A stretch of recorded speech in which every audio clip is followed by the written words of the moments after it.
Loyalam E-PAO tabiriba khudingmakpu Hitram Susmitana Numidang Gi Pao Pizari. Arambai Tengol da Selgi Mateng Pankray.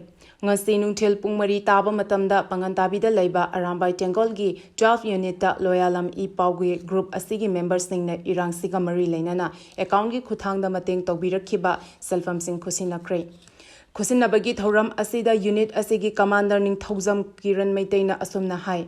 Laibaki awa ana Thaugai Kayada Saruk Yazariba Arambai Tengolda Loyalam Group asigi members singna Mamalyam Lava Selgi Tengbang Pangbirakpagi Damak Haningai Laitana Thagachari. Masina Akoigi Apunbagi Saktam Sagat Pada Yamna Chauna Mateng Oiragani, Lamdam Asida Haurak Liba Kanglup Anigi Lal Asida, Ireibak Asigi Damak, Athoba Kaya Thawai Thakre Kaya Amana Kudong Tiba Kaya Mayok Naduna Hingli.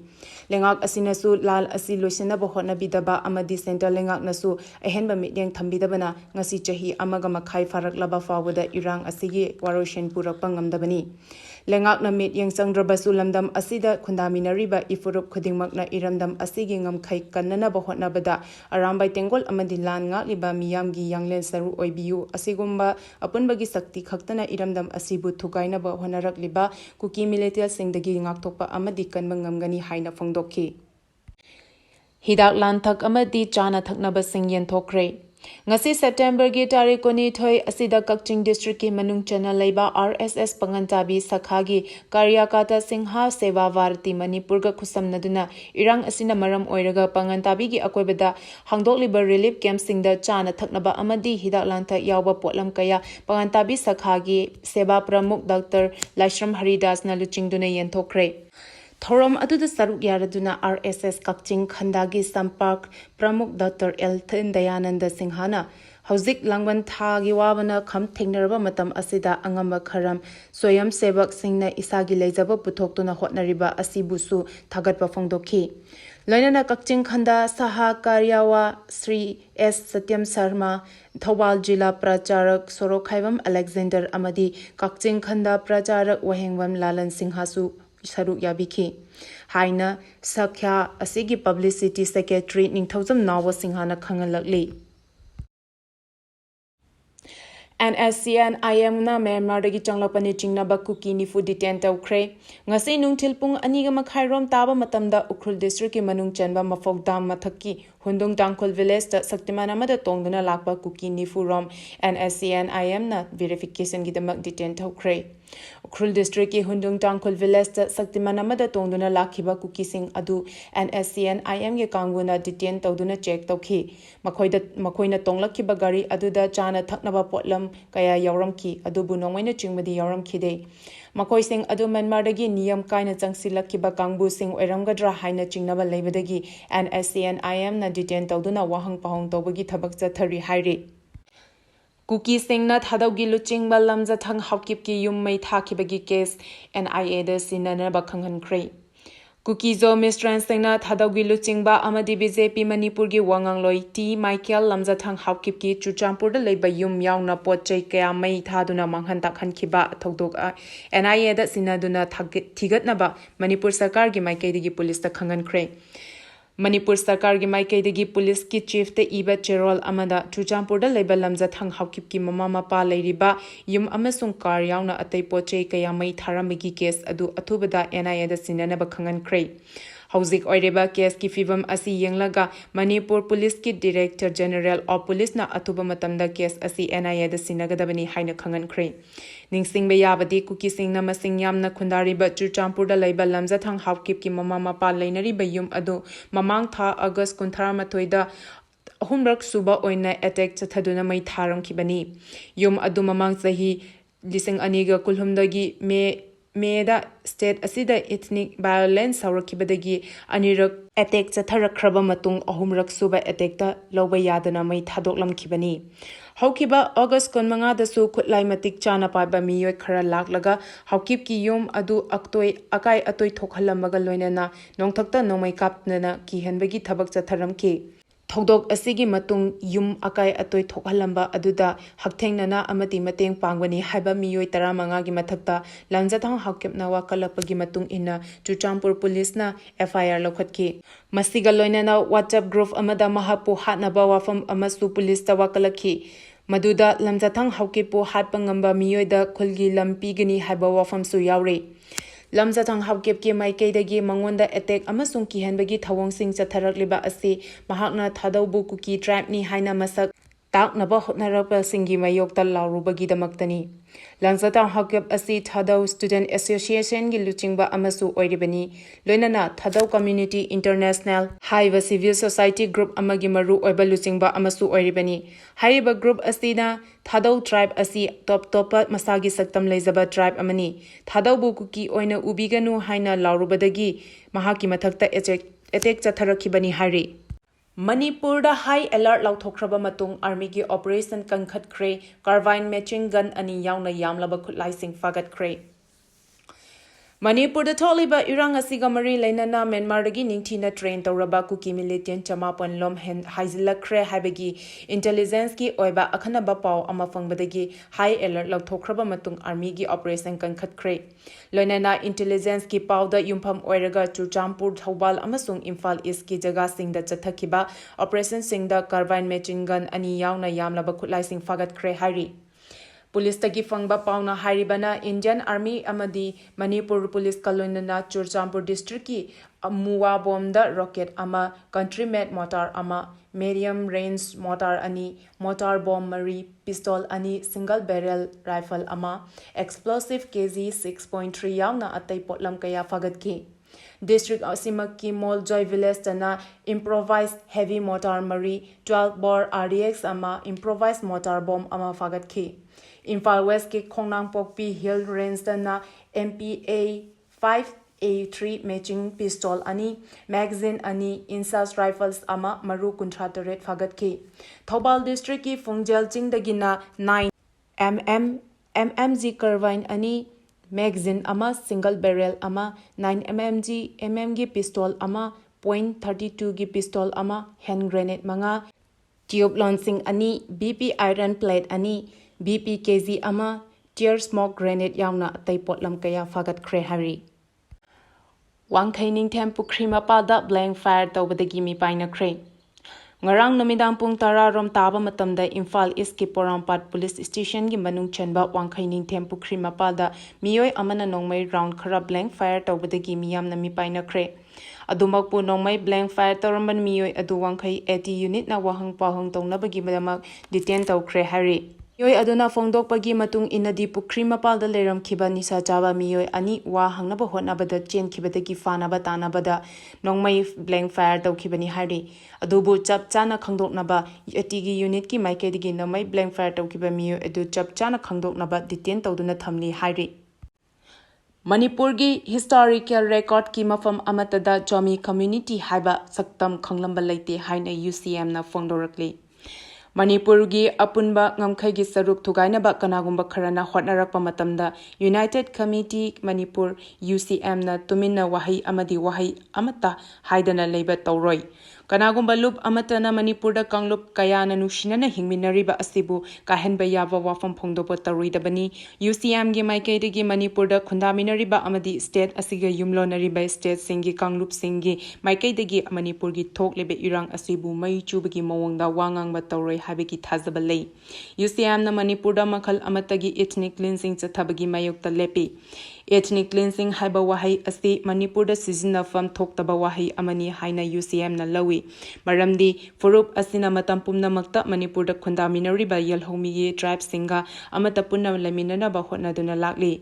UCM gi pandam asi Manipur gi asengba yalho chingmi singna munna khanglibani. Loinana hauzik thokliba Manipur gi wathok asisu ain kaina wangam khai wangmadagi yengsinba watlaba Manipur gi ngamkhai gi khudong saba lawduna masana masabu jo community ni haizaba kaya amana changsilaktuna state asigi demographic imbalance thokhalakpadagi horakpa irangni haiba asi Manipur gi yelho chingmi sing khudingmakna mayek singna khangi.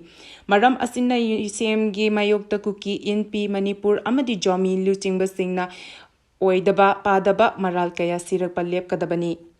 Hauzik thokliba Manipur gi tangdu leitadaba fibam asida kuki inpi Manipur kuki singi separate administration haiba ama laurakliba asigi horakfamdi Manipur da Myanmar dagi masing thingamdaba immigrant kaya changsinduna Manipur gi apunbagi saktam thugainaba honarakpadagini hariba ain kaina changsilakiba mitop sing asi masagi maramda khara amadi halhanba yaukhrabani Manipur sarkar gi state cabinet committee amana ngamkhaigi khul kayada chatuna yengsinbada ain kaina changlapa mitop sing khunda silamba anoba khulningduna yung kaya sajilamba thengnakrabani Indian Constitution na sakhanglaba tongan ba tribe kaya gi maming pansinduna kuki inpi Manipur na makhoigi tokhai tabagi demand da yawhalakpa amadi Manipur da khunda menariba tongan ba furup singi marakta nungsinadana ba hotnaba sagatpa phongba asi laibak thibani UCM gi oinadi Manipur da sakhanglaba tribe khodimak thong manana punna hingminaba gi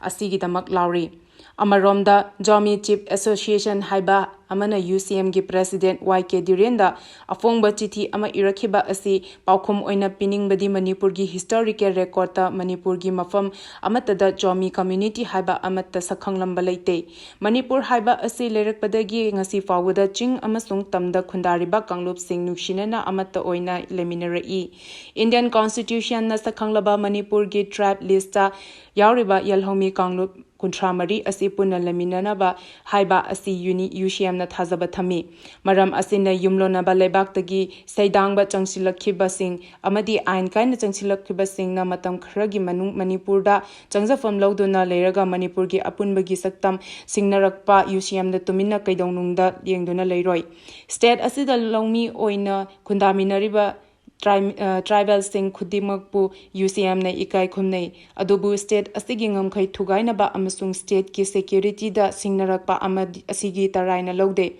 maram asina Manipur gi Myanmar ga tainaba ngamkhai sambal khaba haiba asi yamnamak tangai fadamani Masida ngamkhai wangmada mari mata ichil inausing khundakhiba sing unanabagi damaktadi aina yaba mawongda ngamkhai lansinuna changlaga unaruba yai maram asina kuki inpi Manipur amadi Jomi Chief Association ni haizaba sing amadi state asigi indigenous tribe pumnamakna Bharat Sarkar na ngamkhai dagi ain kaina changlapa miyoi sing amadi terrorism thingnaba sambal khanaba thorang toriba asi mapung phana sagot minasi hairi Ngasigi Manipur asi lamyan behizam irabot na kalambani haina emnarana fongdokre.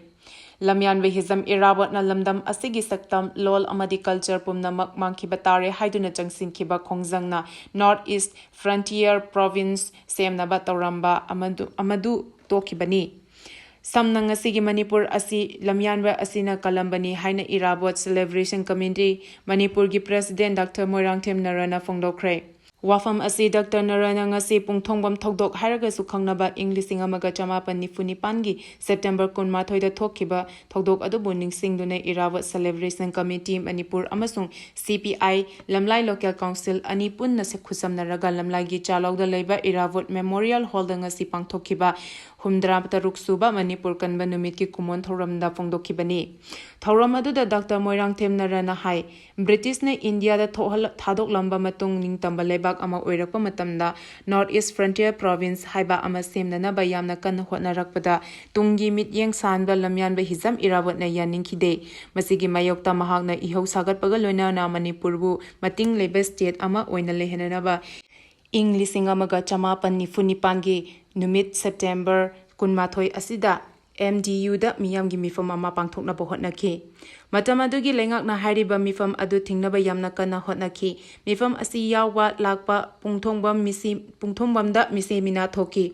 tadok asi Irawat na thokhanbani haiduna lengakna mahapu hingna natraga sina farakpa ngambada mana chauna pigani haina lauthoki tadok asidagi lamyan be hizam Irawat mirot oikibani adumakpu mahakna Irawat ihau aduda India gi North East Frontier Province sembagi khongfom handokibani tasengna ngasigi Manipur asi lamyanba asina kalambani haina narana fongdokhi ngasi thoram asigi adugi manung channa lamyanba Irawat ki mitam amadi lamdam asigi territorial integrity kanana bahonabada thawaina ponthapi khraba athoba athobi singi mafamda haikat lekat tamduna ikai khumnaba utkhi thoram asida CPI Manipur State Council gi Secretary L Thoren Singha CPI Lamlai Local Council gi veteran member Faruijam Gokul Chand Singh CPI Manipur State Council gi Assistant Secretary N Singhajit Singh, ICC Manipur gi Secretary MJ Yakumar Luwang amadi saknairaba aiba chana lukhoisu yauki. Dengue case lusilakpadagi ngarang Health Services Director na akhanaba mifam kaukhrei. State asida dengue laina pak sanna sandorakpana maram oiraga ngasi nomaijing numit oirabasu Health Minister gi miyet makhada Health Services ki Director na akhanaba mifam kaukhrei. Maru aina state asida dengue case na Imphal West ki kaisam thongdagi nupi amalai khidaba aduga positive case nifu Jamari ga nifu ni pan thingnabana maram oiraga yumda changduna fogging kapnaba amasong dengue laina dagi ngakthoknaba mathau taba thabaksing pangthoknaba hotnabaga mari lainana mifam asi kaukhibani. Mifam asida public health worker, R1 health worker, ASA worker, helper, social welfare department ki makhada Anganwadi worker amasung local club miyoi kaya yauki. Hiram asigi matangda state malaria officer Salam Priyo Kumar na haikibada dengue laina asi azabti hariba kang makhal asina sandokpani. Fogging kapa matamda kang mapi asi sikibadi yai adubu mahakna lamba marum sing adudi siba ngamloi makhoi sing aduna amuk mapi farak laga laina asi paksa na sandoropagi maram oi kang makhal asi khutsem oiba patra da tungduna leiba ising da marum kokali maram aduna yumgi patra da ising tungduna leiriba mafam sing yariba makhai lehendana ba honabiu department gi maikai digi su local club ka khusam naduna dengue laina paksa na sandorakli ba jaga sing asida leiriba yum da sangduna fogging kapa yauna awareness pibigi thabak sing paksa na satharagani masida miyam na sungma pung faba cooperation PBU haina fongdokhi. Aroibada maroiba pau amuka hanna pizari. Loyalam E-PAO na 12 unit ki 80 da sale gi oiba mateng pangkrai. NSCN IM na Manipur ki changlakpani chingnaba kuki nifu detain tawkrai. Manipur da high alert lauthokraba matung army gi operation kangkhat krai yamlaba khutlai sing fagat krai. Dengue gi case lusilakpadagi Health Services Director na akhanaba mifam kaukrai. Hidak langthak amadi chana thaknaba relief camp sing da yanthokrai. Matang asida Numidang Gi Pao Seizure tabiriba khudingmakbu thagachari.